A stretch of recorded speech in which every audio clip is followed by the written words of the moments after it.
আজকে আমার নিবেদন উপেন্দ্র কিশোর রায়চৌধুরীর লেখা একটি মজার গল্প বেচারাম কেনারাম। উপেন্দ্র কিশোর রায়চৌধুরী ছোটদের জন্য অনেক বই লিখে রেখে গেছেন, যেমন ছোটদের রামায়ণ এবং ছোটদের মহাভারতও তিনি লিখে রেখে গেছেন। তার পুত্র সুকুমার রায় এবং নাতি সত্যজিৎ রায়ের বাংলা সাহিত্যে অবদান অনস্বীকার্য, সেটাও আমরা সকলে জানি। আমি তার লেখা এই বেচারাম কেনারাম আপনাদের সামনে উপস্থাপনা করছি। আমার পরিবেশনা যদি আপনাদের ভালো লেগে থাকে তাহলে ভিডিওটিতে একটি লাইক করবেন, আমার ছোট্ট চ্যানেলটিকে সাবস্ক্রাইব করবেন আর আমার সাথে সবসময়ের জন্য যুক্ত থাকবেন। শুরু করছি বেচারাম কেনারাম। জামা রিপু করিতে করিতে কেনারাম চাকর ঘরের মধ্যে প্রবেশ করছে এবং কি যেন বলছে।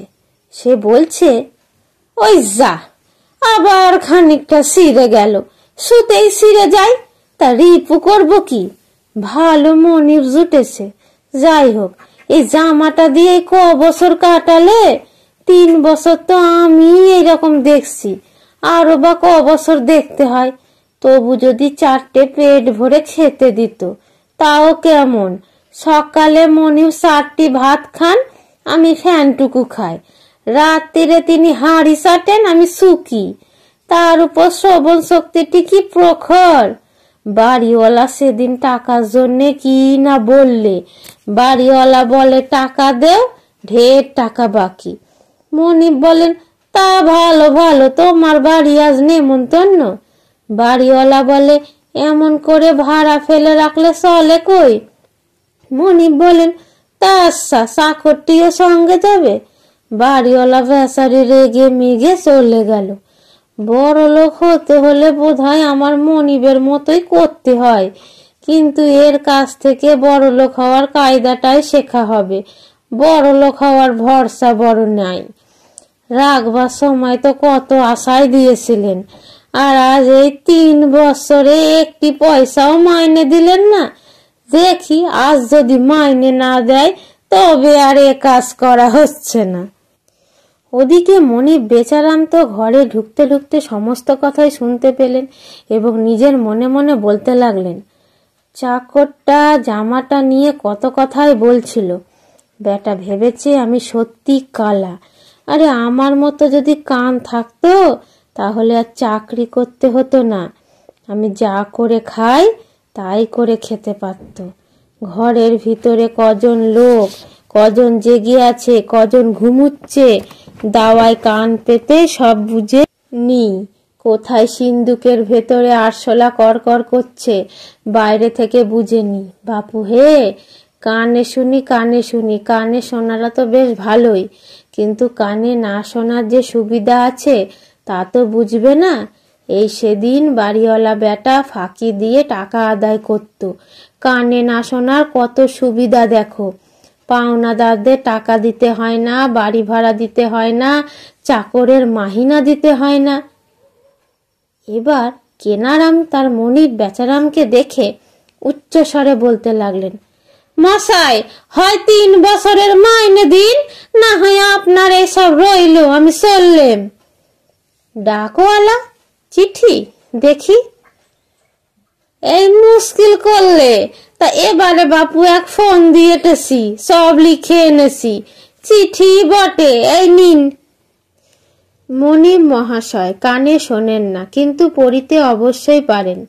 3টি বৎসরের বেতন চুকাইয়া বিদায় দিতে আজ্ঞা হয়, শ্রী কেনারাম চাকর। তাই তো তোমার বেতনটা দিতে হতো, তা রাখবার সময় তো কোনো বন্দোবস্ত হয়নি। কাজকর্মও তেমন ভালো করো না। 3 বছরে 3 পয়সার বেশি তোমার প্রাপ্য হয় না, তা এই নাও। এই বলে বেচারাম মনিব 3 পয়সা তার চাকর কেনারামকে দিয়ে সেখান থেকে চলে গেলেন।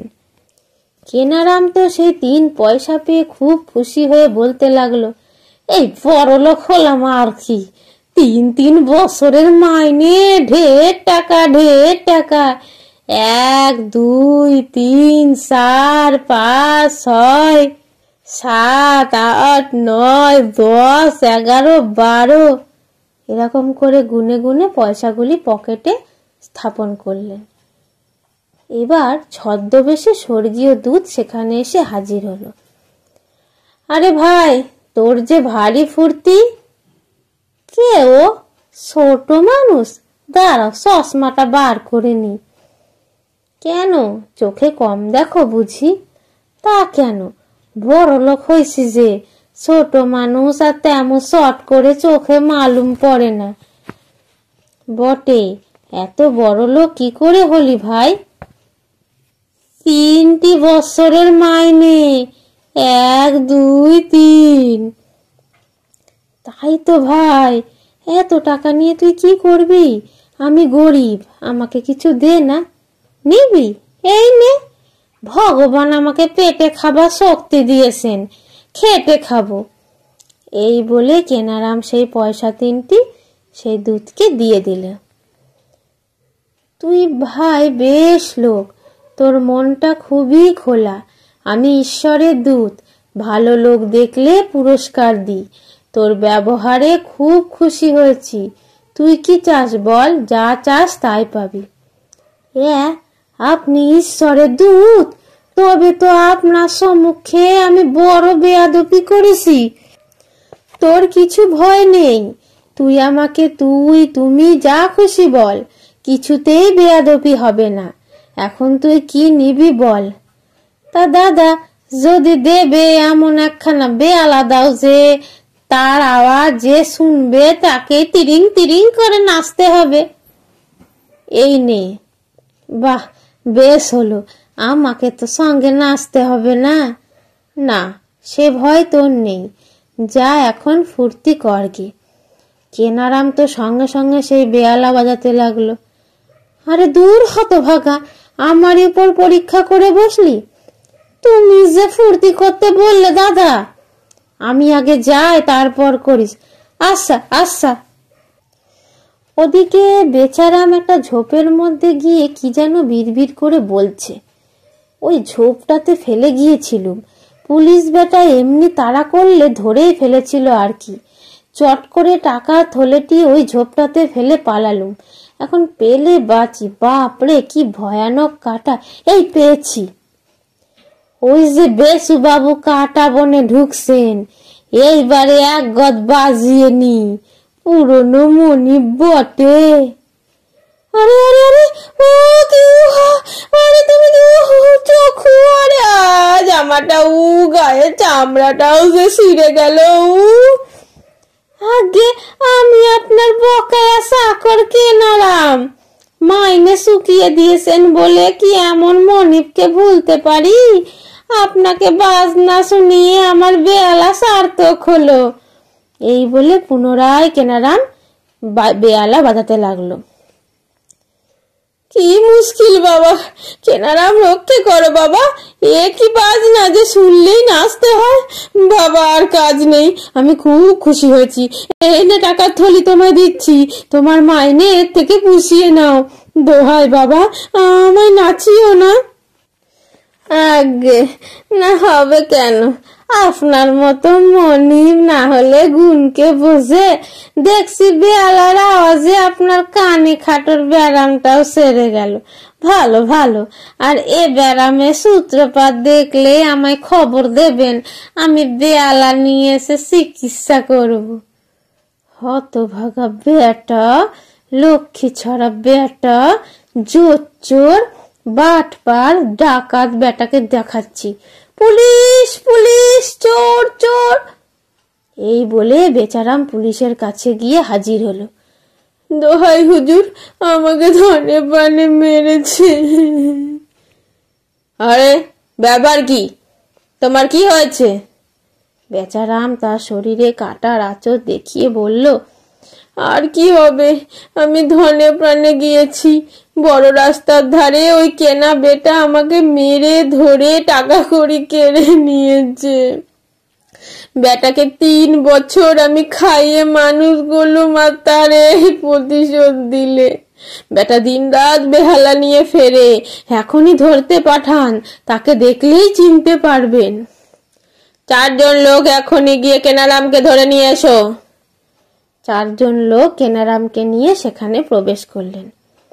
ওই ওই ওই বেটা হুজুর, ওই কেনারাম বেটা আমার সর্বনাশ করেছে। বেটাকে আচ্ছা করে। চুপ! তুমি একে মেরে টাকা কেড়ে নিয়েছো? সে কি হুজুর, উনি আমার বেয়ালা বাজানো শুনে আমায় 1 থলি টাকা পুরস্কার দিয়েছেন।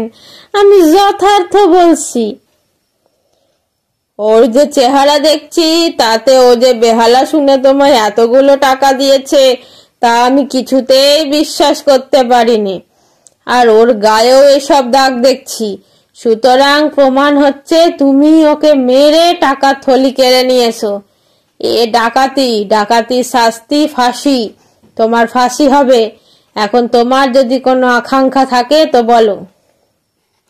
হুজুর, আমার কোনো স্বাদ নেই, খালি জম্মের মতো বেয়ালাখানা একবার বাজাতে চাই। সর্বনাশ! হুজুর এমন হুকুম দেবেন না। চাপরাশি তখন বেচারামকে রুলের গুতা দিয়ে বলল, চুপ রাও। আর কোনো স্বাদ তোমার নাই? আচ্ছা, বাজাও।